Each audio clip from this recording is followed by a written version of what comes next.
And if you're familiar with 50 Bode, you can hear that's a bit different.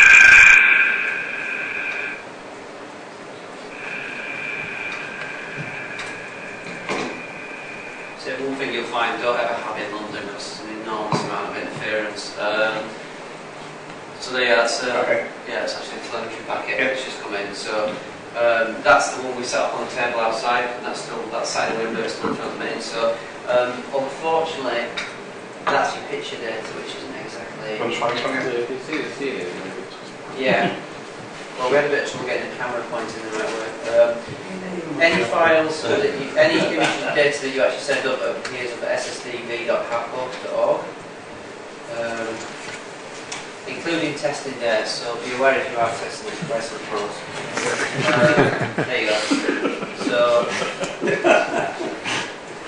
you go. There's all these people busy. So that's all there. It's been sending since we started the talk. Just basic picture of the table. Now, Phil appears to be receiving it as well somewhere. This is a distributed. We had some arguments about what the D in SSDV stands for. My personal preference is distributed because basically these packets, it doesn't matter. I can pick one up. Phil, who's somewhere else, can pick one up, and the server will put them all together. So it doesn't matter if I miss a packet, as long as somebody else gets it, it will appear and your image will end up being complete.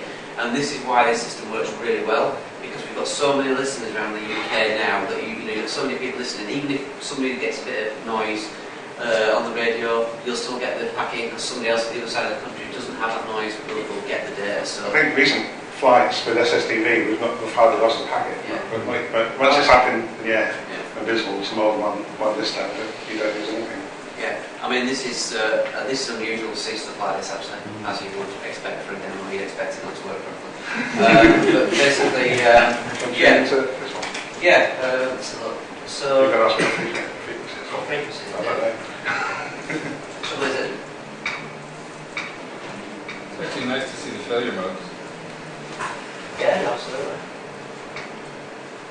Oh. Yeah, that's wrong, yes. Right, that's fair response, that's got to be that. The other thing is I haven't actually got an antenna on this. Just look that's out. Which is called... It'll... And it's not polarised correctly. That's looking better. Sorry for that. Yeah, you see, that's why you don't have an antenna when you...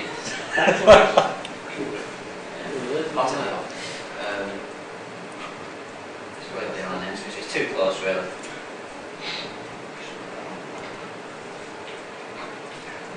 Yeah, for those new to flying, it could be a problem if you haven't got an aerial on the transmitter. It'll still work on the ground. Everything will work, and you send the thing up, and you go, data's gone.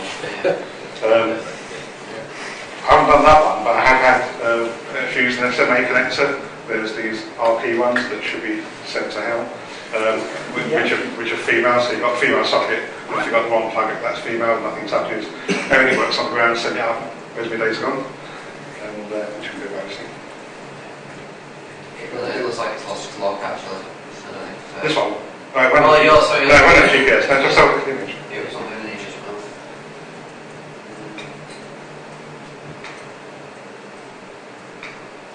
Is it the image there when it's on the look? Oh, yeah. Yeah, that's it. That's it there. Oh. I do. It's not something else.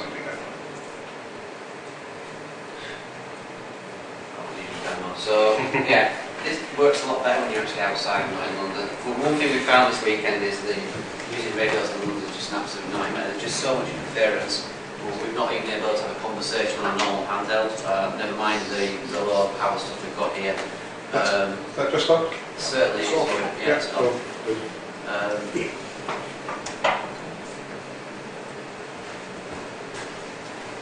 That's actually, is that console? That's what you actually see there is serial data. Oh yeah, that teddy bear flight I mentioned. On the way down, we had a tiny little plastic rocket type parachute, which I think opened when he was a long way down and yanked his neck up. On these pies, the old the B and the A, the SD card sticks up at the top. And then if you use it, I recommend you can get adapters for a micro SD, which is basically a PCB that fits in really strongly and doesn't stick out at the top. Anyway, this flight, the SD card was bent and lost contact on the way down. And then we started seeing kernel panic messages on the way down, which was a hint as to I had to run recovery on the card to get anything back. There's something. It's not decoded properly either, so maybe it's maybe it's or something. Why is this one not working? That one's working. the other one thing that was a bit choppy. Was it? Yeah. No, two. New mistake. Right, that's fine. Really. It's a shame that the SSDV is fine data, so it does look like garbage. No, sorry, I haven't looked at the image.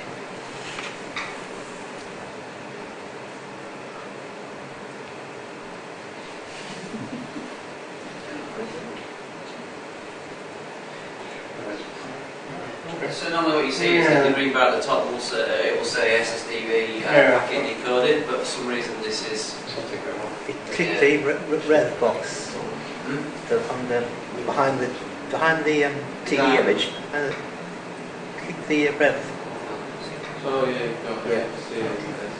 Second from the right.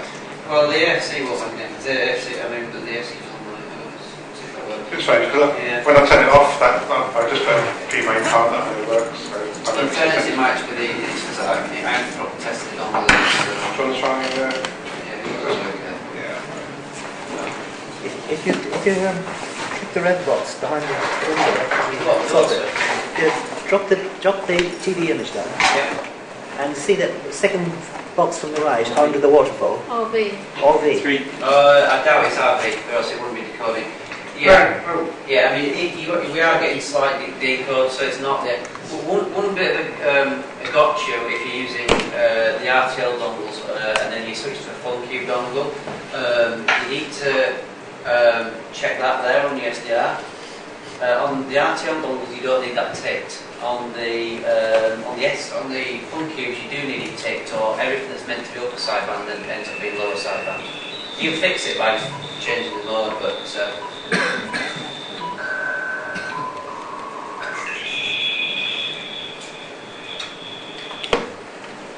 Maybe your modem bandwidth settings or something? I'm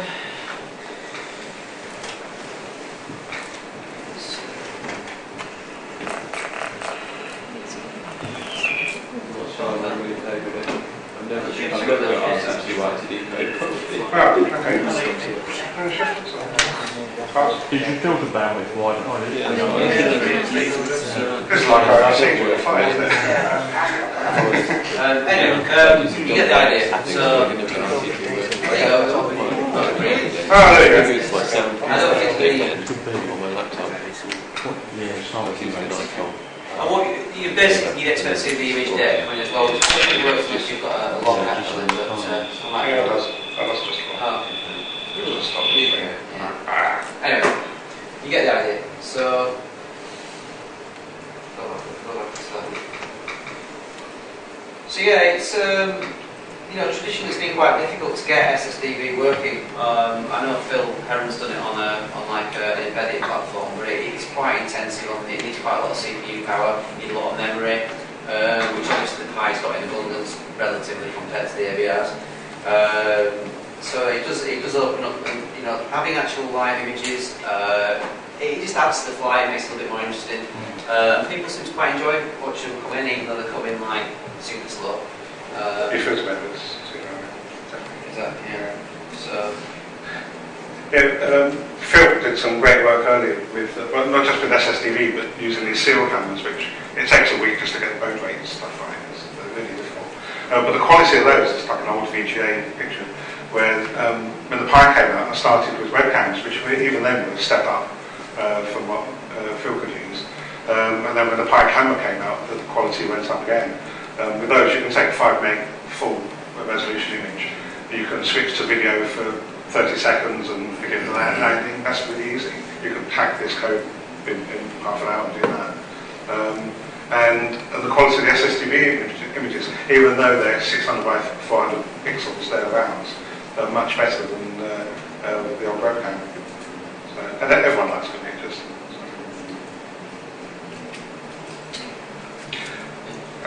Yeah, the other thing I meant to mention is, once you've got the Pi, if you want to do things like, I mean, Tesla wanted images coming down with little messages imprinted over the image.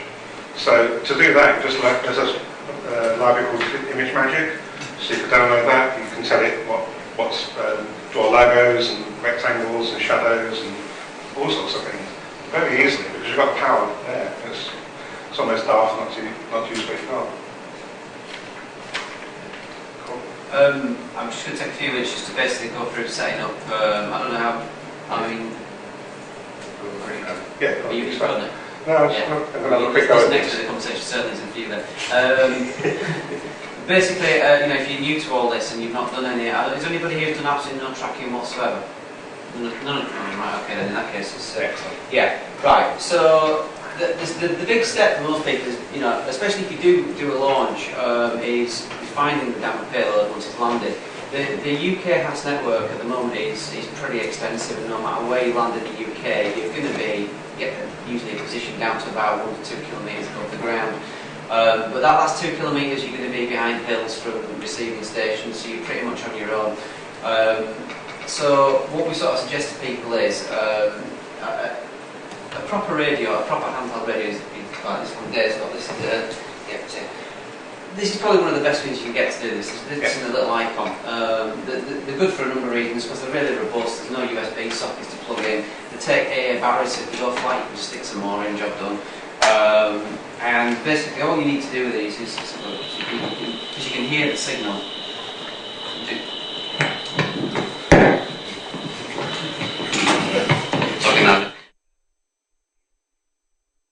You drive basically where the prediction says you are going to land.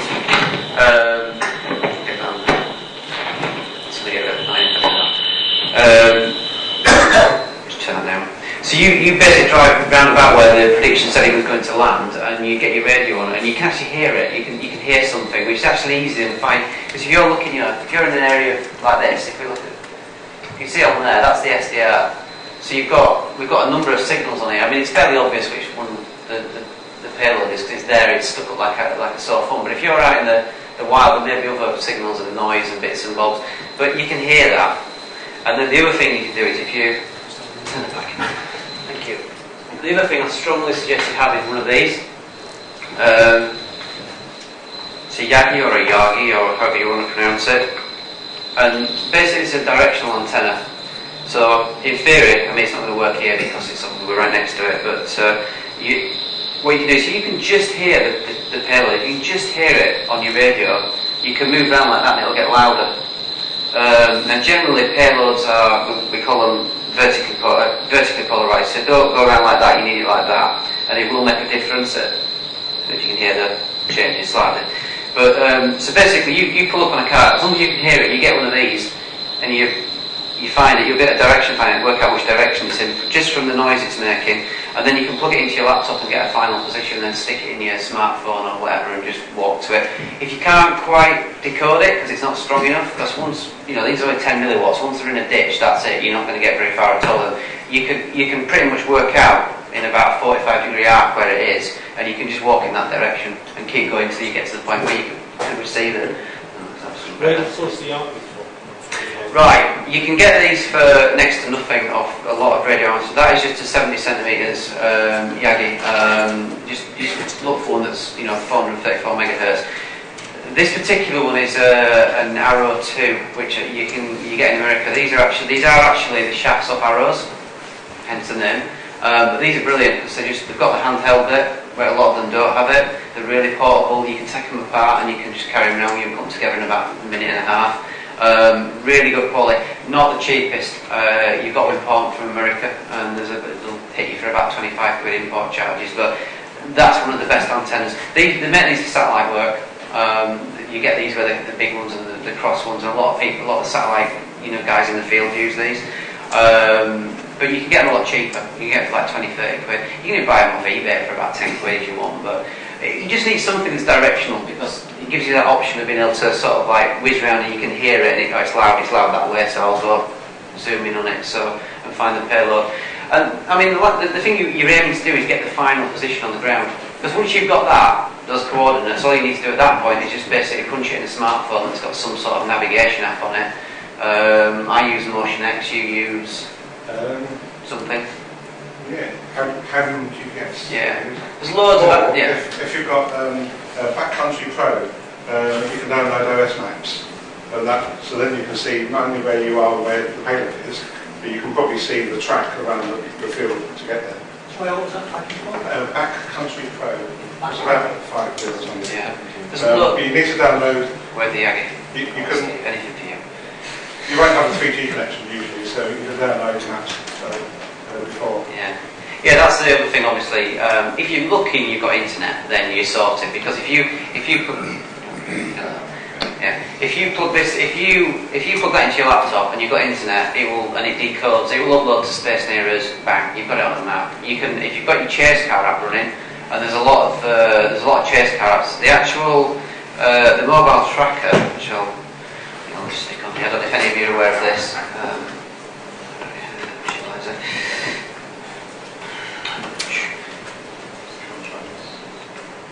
I don't know if you're aware of this app. This is actually probably going to end up being the main tracker now. We're going to retire Space Nero's. Some of you may have noticed, due to some person over in the corner, that it's a bit sluggish at the moment. So we've got this new tracker. Now this has a little feature on it that will lever the use of the GPS in your iPhone. So if you click on that and then click on that, that's it. You're on the map. As long as you've got a data signal, it will put you on there. So then all you need to do is basically, you can go find yourself, and you can, if you've uploaded a packet to the internet, you're going to have the balloon and yourself on the map, and you can pretty much from that point work out exactly where your payload is. And a lot of these things they're going to, the final position is going to be within 2 or 3 meters of where it actually is. And if you're really lucky, it's not up a tree.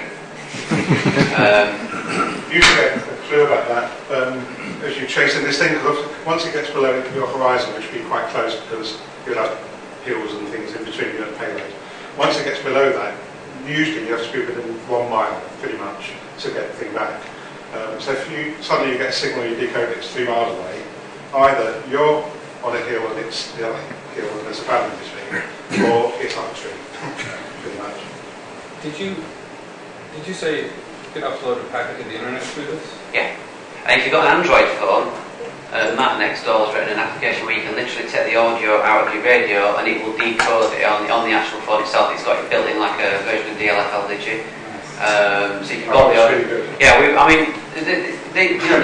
the RITI is so robust that we've had people who have no radio. They've had a radio but the laptop batteries have died. They've literally recorded on the microphone, emailed it to somebody who's then played it back and put the position on the map. So so it really works. It's very robust. I like Matt's app because it's got local maps on the phone, or I've got an Android tablet in my Chase car in the middle. I've been on chases where we lost 3G, and it hasn't got microphone input on there, so I just turn up the sound on the radio in the dash, and even at 300 baud, it'll be goes. So there's 2 separate people working on this, 2 separate iOS and Android apps. This one I showed you on there is purely a web-based application. It was designed as a mobile tracker, but the guy who's been doing all the work on it, he isn't here today. He's called Ross, and he's from Latvia. And the number of features he's been putting in it recently is just ridiculous. I mean, there's some really, really nice stuff in it. I mean, it's got overlays for day and night, so we can see when Leo's balloons are going into the dark. And if you click on Leo's balloons again, you click on the track, it'll tell you exactly how long the duration is and how long the track is. And there's just loads of features. You can overlay rain maps, and it does live prediction. It's got high split. High split's a method of predicting flows. And so you can pick a payload, hit high split, and boom, there you go. It'll tell you all the possible paths it's going to take over the next 24 hours. The old Space Nero's tracker, which it is old, it's based on the old Google Maps API, which start slagging Google off in front of employees. But I have a funny feeling that they've hampered a little bit because they want people to move on to the new version, because it suddenly slowed down when the new version came out. So the mobile tracker uses a new API and it's noticeably quicker. The other thing it does is it's a lot more efficient on how it loads the payloads. If it detects you're on a mobile device, it won't go and try and load 15 payloads on every single track going 3 times around the world. It will basically just go and get the latest data for the balloons. You can get everything if you want, but if you're on a ropey 3G connection, you don't want to download every single flight ever. So space needs to be pretty much unusable on 3G. Yeah. So the iOS app, App Hub, is that? That's not an app. It's not an app. It works on anything. That I just showed you is not an app. It's a web. It's a web. Look, I'll show you. It's just you go to Hub. Yeah, where do I have? You can access any device that's got this. There you go. I think I've got a filter on it. Just hub.org/mt. Click OK. Let it use your position, and that will work on any device that's got GPS. It works on Android. It works on iPhones. It's not device specific. It works on laptops, PCs. In fact, some people are using that as a primary tracker now. The only thing it's missing at the moment is the ability to quickly filter payloads off. You've actually got to just put like a question mark filter and type of payload you need. And it's missing the all-important info box that tells us what flights are in. And that's pretty much, once those two are fixed, that's going to be the main tracker. You've got space nearest, you're going to get this new tracker. That's the plan anyway. So. I think that's about it, really. Oh no, I wasn't sure. Yeah, sorry. Just in terms of what you actually need on a chase car, it's 3 things really. There's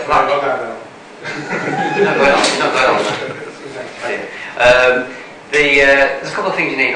You need a radio, you need a laptop, and you need some sort of internet connectivity. Though that one is optional. You can get these are next to nothing. You can get like a prepay one of these for about 20 quid. Plug it in your laptop. I've had the best performance out of the free network around here. We go out with you go out with O2 and Vodafone on your phone and go tethering, and there'll be no signal whatsoever, and yet you'll get like 5 or 6 meg downloads on a 3 dongle. You can buy one of those off eBay and you just get the SIM card, and that's 25 quid. So next to nothing, and that will give you the mobile connectivity. You need a radio, which is either something like that, which is you can't buy these new anymore, but they pop up on eBay occasionally for about 100 quid. It's Nikon ICR10. Yeah, great. It's a scanner actually. It's just a little scanner, but it's a great little radio. If you get £90 to £100, really nice little radio. Brilliant in the field because you can clip on your belt and you can have your antenna and you can walk around, and the batteries and everything. The other option is this thing, which is probably a much better radio. They designed these obviously for listening to amateur satellites. These things have got a huge range. You can go. I don't know what the exact range is. Somebody in here will probably know, but certainly cover enough to do our balloon stuff. And they're very sensitive. These Pro Plus ones. You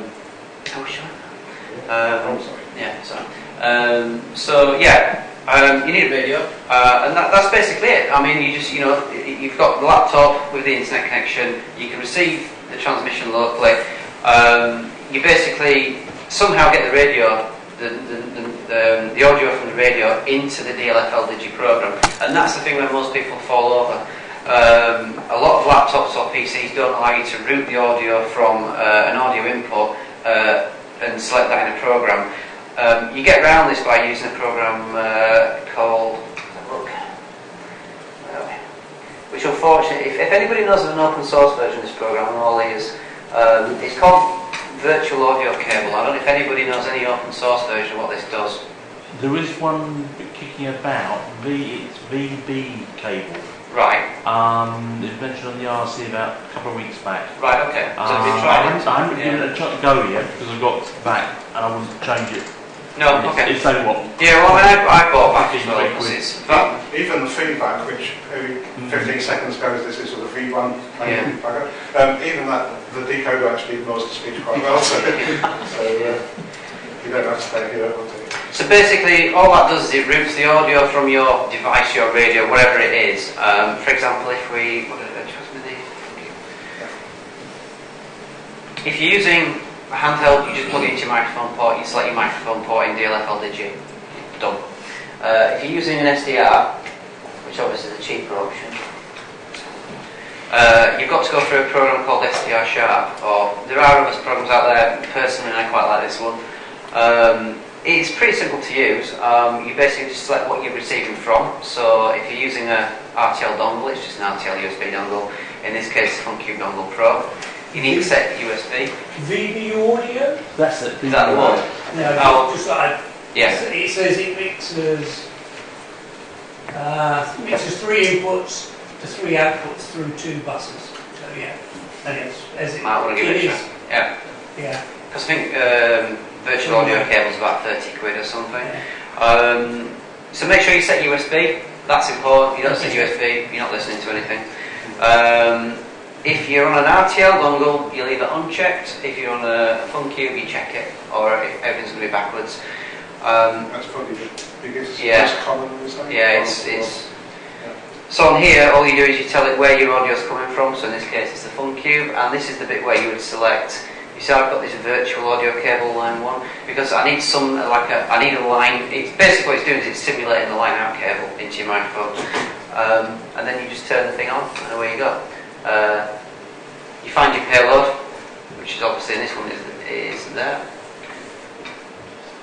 There you go. And then you open up your DLFL Digi, tell it where to get the audio from, which in this case is the virtual audio cable, and away you go. Where do we configure sound card? So we've got, on that one we've got the virtual audio cable. So yeah, you just need to get the audio into the actual, into the DLFL Digi, and then it will decode it.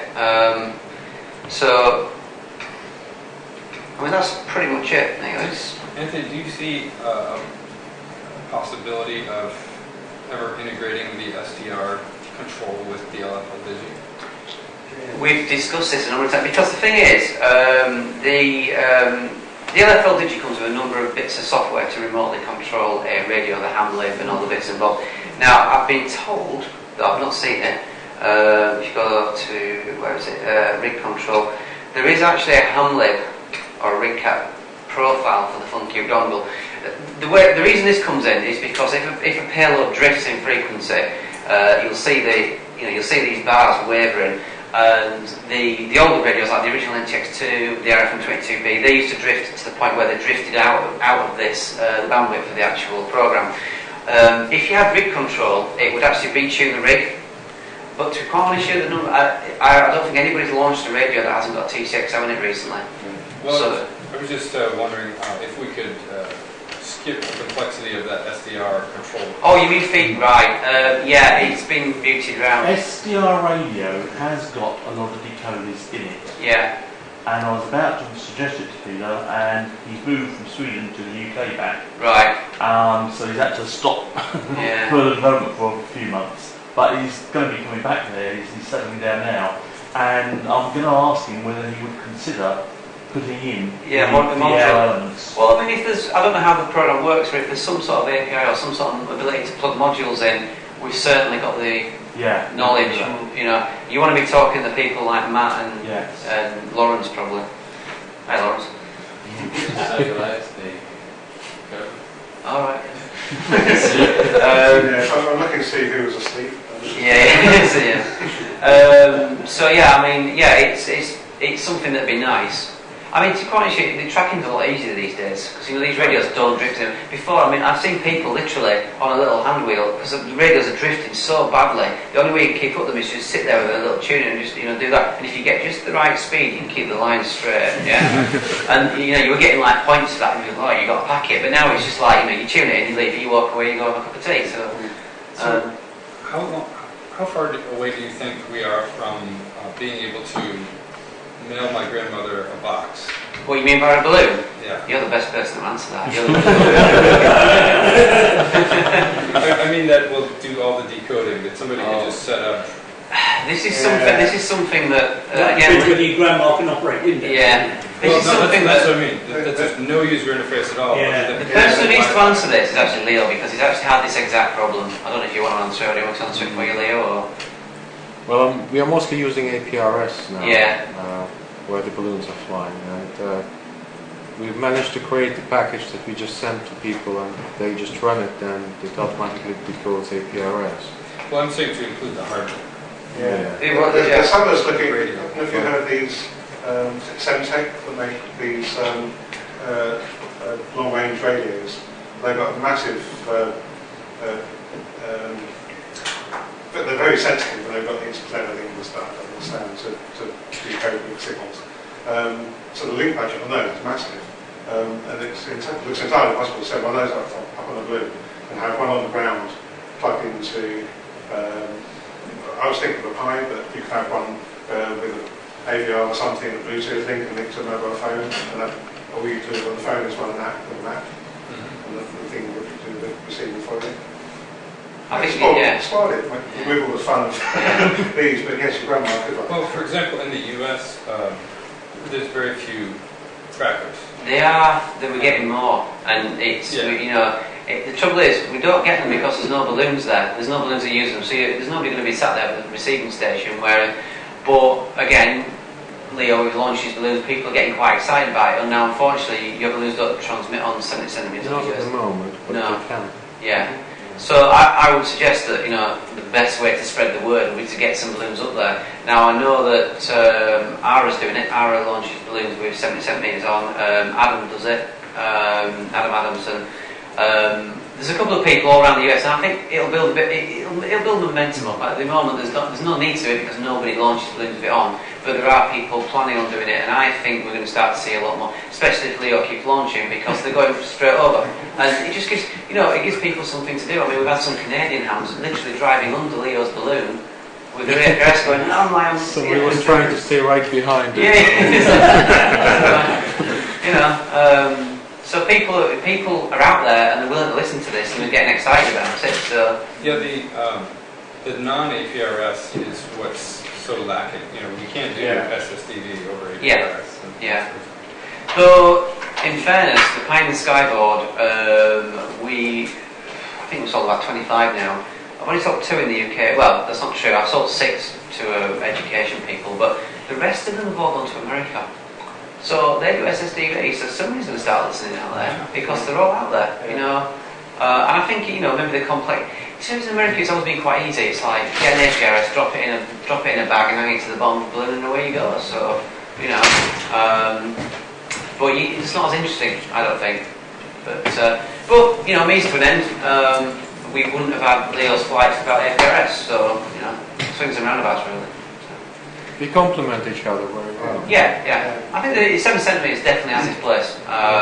You know, apart from the fact it's not license exempt in the US either, so that kind of, you know, probably another reason. I get emails pretty much on a weekly basis from the States with a kind of, you know, I want to do images, so I want to buy Piper and do those. I'll fly APRS as well, or I'll fly Spot as well for tracking, but I want the images. Yeah, that's you can't do that without them. Like, I've got one of your boards, Anthony, that I've never flown because I don't have that radio, and I'd rather spend, you know, 100 pounds or 200 pounds on an all-in-one Raspberry Pi with a decoder that I can just leave on all the time. Yeah, I know. It'd be nice, but I think at the moment, you people need to speak for probably the room next door because I would imagine, I think that they're going down that line, but might take the fun away. It's entirely possible to launch and track on your own without any help, but it's probably, I didn't explain it for the rest of it, but by the tractors, you know, for the first time, that's probably a bit daunting. Any more questions? I'll run over, Jen. That's right. Is that alright? Excellent. Alright, thank you very much. Cheers.